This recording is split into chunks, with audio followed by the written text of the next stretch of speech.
Welcome to my final storyline project review.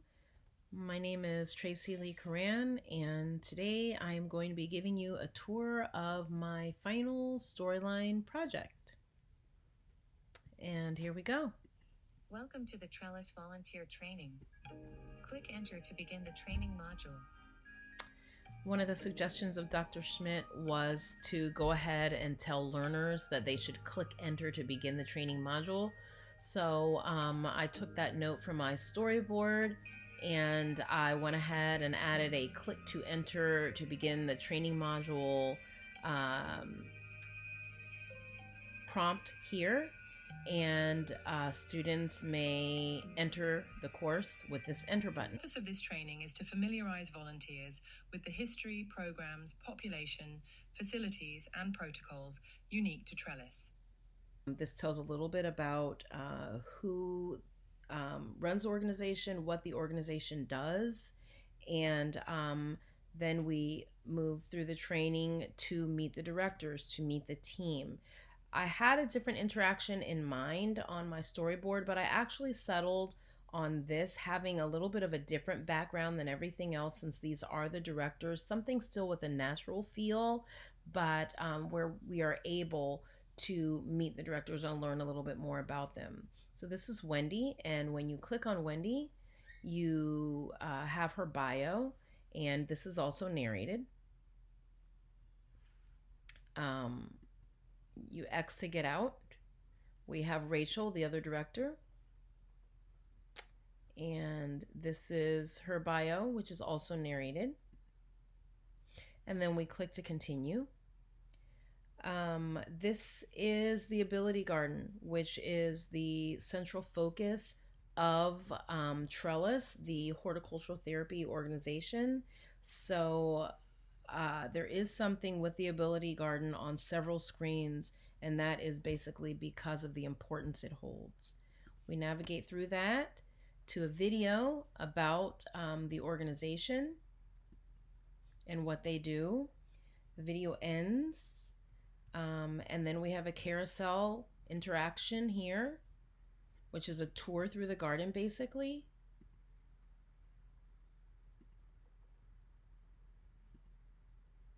All the features of the garden.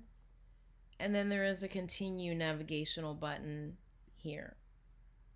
Okay, this is a screen on just the therapeutic horticulture, the power that it has to heal, and learners can navigate through that. I really do love that interaction, and I love the transition to the next page. This tells a little bit more about Trellis, fades in, and we can continue here.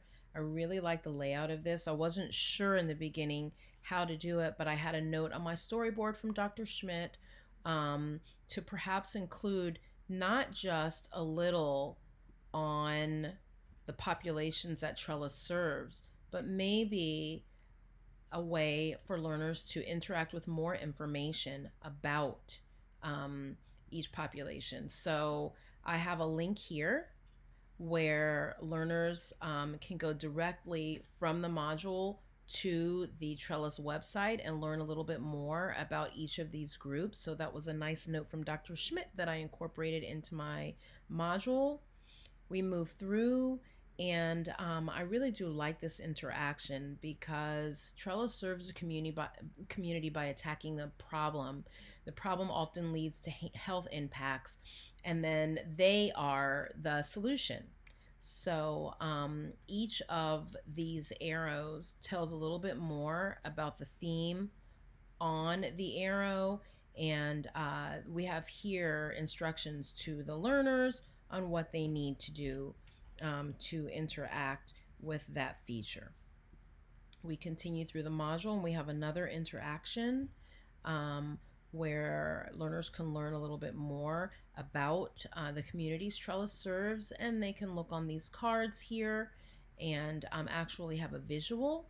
This is a tab interaction telling a little bit more about becoming a volunteer at Trellis. Learners can interact with the tabs and find out all the different ways that they are able to volunteer with the organization, and then they can continue. sensitivity training for working with the disabled. This is a landing page, basically a reminder that all participants or volunteers will interact with a disabled population, and it requires a little bit of sensitivity. So here's a video that learners will watch, which acts as a little bit of a sensitivity training, as I said. And then we have a little bit more information on the protocols when you're working with the disabled.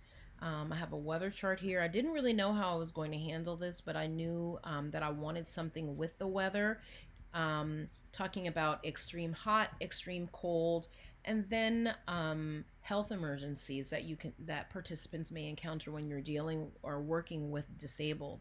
So there are hotspot interactions here that the learner, when you go to an extreme, can interact with, giving tips on what to do. Obviously, extreme heat here. And then we have some more information on health emergencies, pressure ulcers, or body temperature regulation. You can interact with that and then move on to the next page. I have a summary page which gives all the salient themes in the module. It also talks to some of the main points that a volunteer would need to know when working with the organization or volunteering with the organization, and all the key takeaways. And then we continue through that, and we've come to the knowledge check. So we encourage the learners by saying, great, you've completed the module. And then we have a bee flying in, of course, the bee telling us what we need to do to continue. We can exit the quiz, and we have congratulations, we've completed the volunteer training.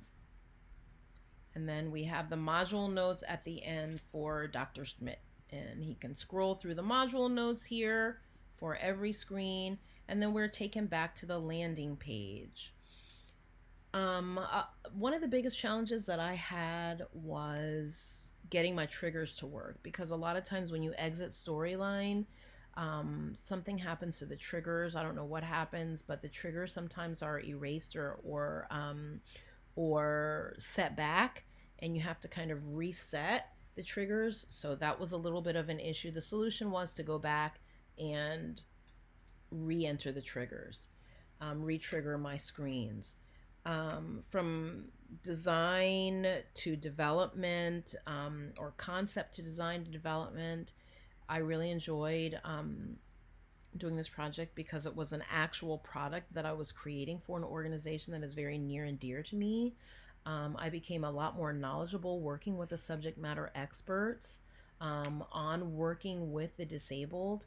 And I was so happy to be able to exercise what I've learned through reading in the design class, accessibility, use of color, complementary colors. I didn't use the Adobe product that Dr. Schmidt recommended. I did check it out, but I ended up checking or using Figma to build a color portfolio for myself. And I basically took my main colors from the brand kit from the company or from the organization, and I used their primary colors with natural colors throughout. So we have a lot of muted gray, earthy tones with oranges and warm browns. It's very easy on the eye. There aren't color extremes. Everything is sort of in the same family, very neutral, very grounded. And the comments that I've gotten is that it was very easy to read and not challenging at all. Some of the techniques that I used, of course, I use a lot of narration.